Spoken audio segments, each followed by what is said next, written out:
Welcome back to the Top T Testosterone Fundamentals course. In this video, we're going to go over vitamin D. So vitamin D for Top T. How does vitamin D correlate with testosterone? Studies have shown that men with optimal vitamin D levels have higher testosterone levels and lower SHBG levels than men with vitamin D deficiencies and men with just lower vitamin D levels in general. Vitamin D is also positively associated with semen quality and fertility, meaning higher vitamin D levels are associated with higher semen quality and more fertility.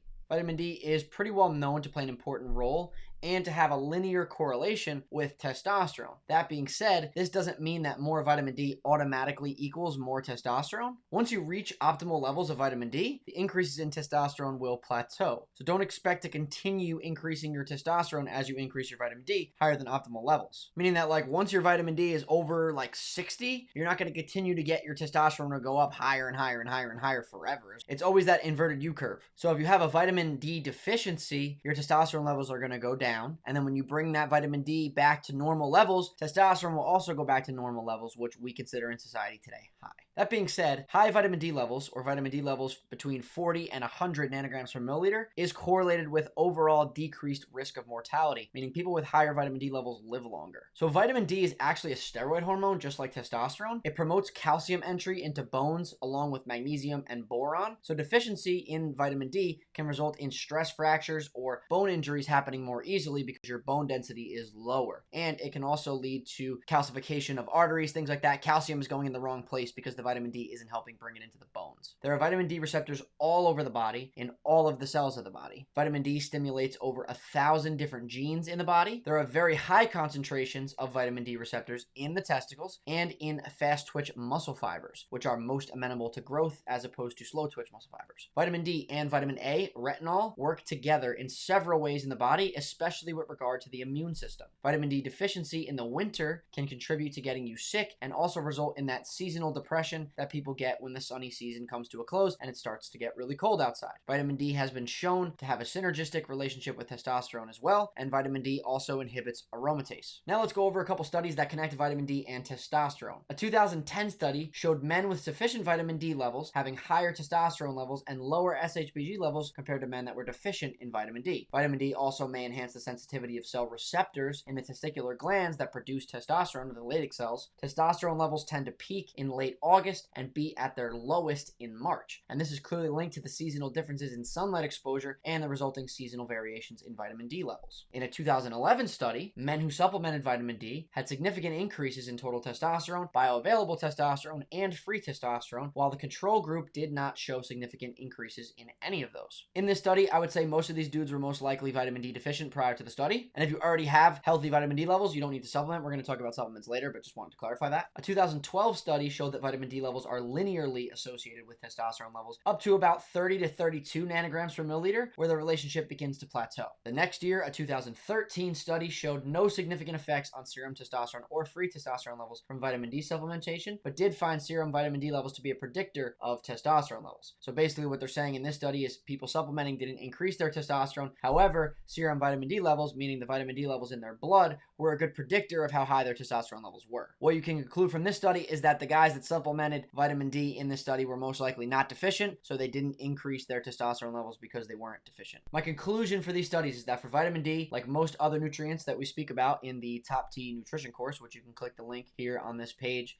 to learn more about, we really tend to see increases in testosterone when we fix deficiencies. Then once we continue to get excess of that nutrient, we don't continue to see increases in testosterone. All right, so now let's talk about vitamin D deficiencies.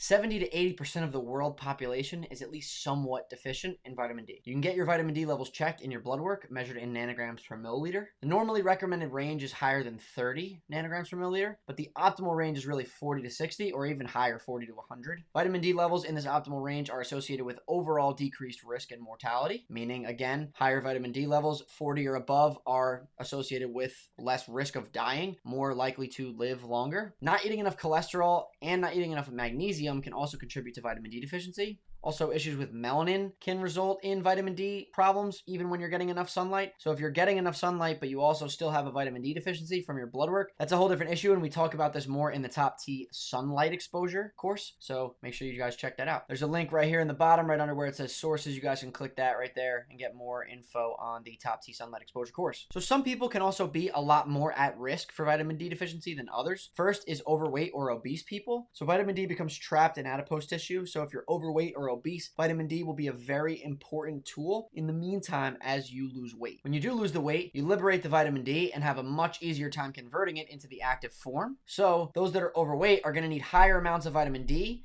than people of leaner body compositions in general. So it's important to note that if you lose significant weight, you should lower your doses of synthetic vitamin D if you are taking it, which I don't recommend, as to prevent the effects of vitamin A. Dark-skinned people that are not in the tropics are also at much higher risk for vitamin D deficiency. So if you're dark-skinned and or you live somewhere that doesn't afford you much sunlight, you're most likely going to want a supplement, but I would say to opt for the versions that I recommend specifically, not just any synthetic vitamin D3 out there.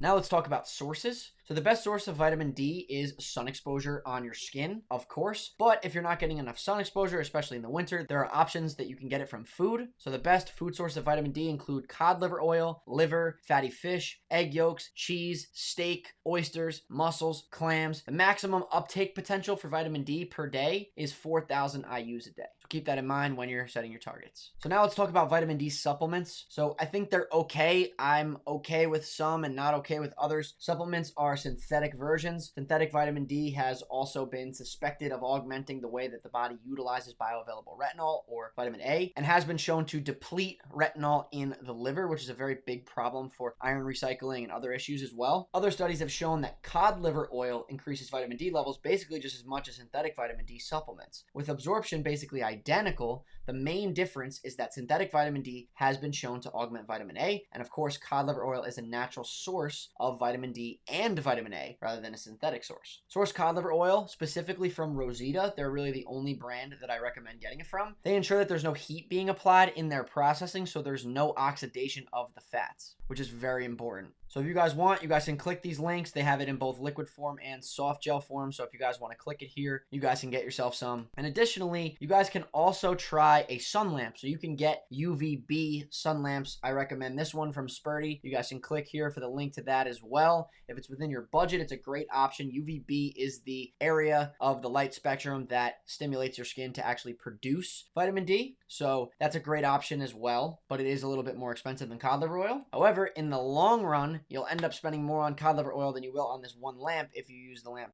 as opposed to using the supplements consistently. I only recommend supplementing synthetic vitamin D if you're already maxing out your sunlight exposure, maxing out your food sources, taking cod liver oil already every day, and your vitamin D levels in your blood work are still low. Or if you have like some kind of genetic mutation, something like that, if you get your genetics mapped out and you have like vitamin D receptor mutations or something where you're just not utilizing vitamin D optimally or creating it properly, etc., that would be an option where you might want to start supplementing for vitamin D synthetically, and that is like a last resort only if you really very much have to. This is an unlikely situation, but in the event that it happens, then, you know, synthetic vitamin D supplements are the next move. Vitamin D is fat soluble, so if you're going to supplement, take it with a fat source like milk to increase its absorption. Also, if you're going to take a synthetic vitamin D supplement, make sure that you account for more vitamin A in your chronometer targets or in your diet overall, your plan, and perhaps also consider additional need for antioxidants, as synthetic vitamin D is a pro-oxidant. If you guys like the layout of this page for vitamin D3, in the Top T Nutrition course, we have pages like this for every single nutrient that you could possibly need to consider for your testosterone levels. So again, check that out if you feel called to.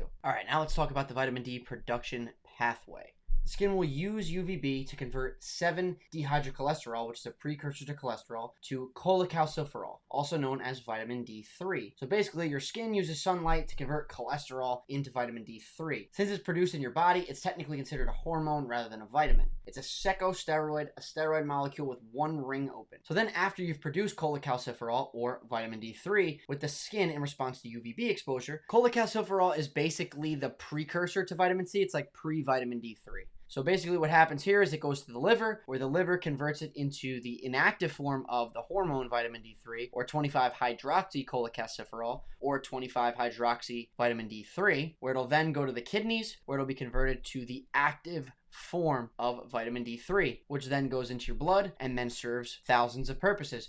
like helping your bones become more dense with calcium regulation, like calcium homeostasis in the brain and neural development, like protein synthesis and testosterone production, and influencing gene expression and DNA. So that is the vitamin D production pathway. We go into this in a lot more detail in the Top T sunlight exposure course, but this is the basics for you guys. So that's it for this module, guys.